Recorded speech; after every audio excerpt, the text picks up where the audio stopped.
Injeri.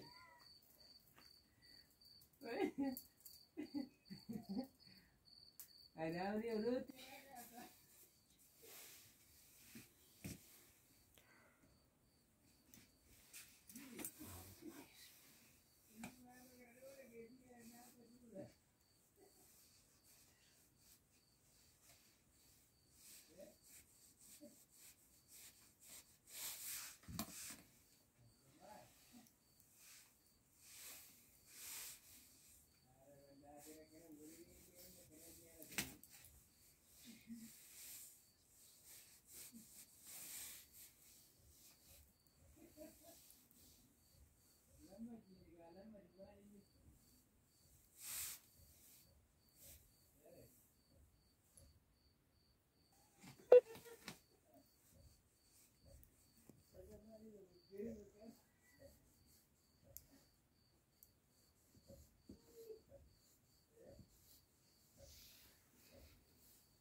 Ashama harka fuudhee jirtu hordoftootaa fi kabajamtoota chaanaalii kiyya jalatti argamtan marti keessanuu bakka jirtantti nageenyi waaqayyoo isiniif haa baay'atu isiniin jecha.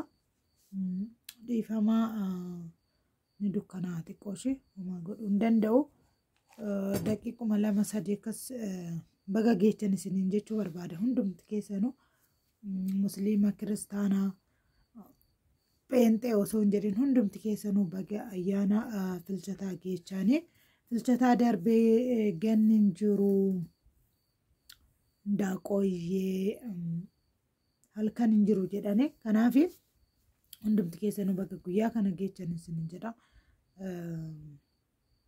Sababa wanni itti fufuu isinii waraabuu hin dandeenye iddoo takka dukkanaa kanaaf galatoomaa isiniin jedha warroonni nama jajjabeessitan asumaani koomentii keessan tokko tokko immoo dubbisee jira.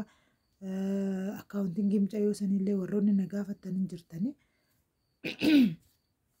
achuma irrattiin maxxanfamee jira.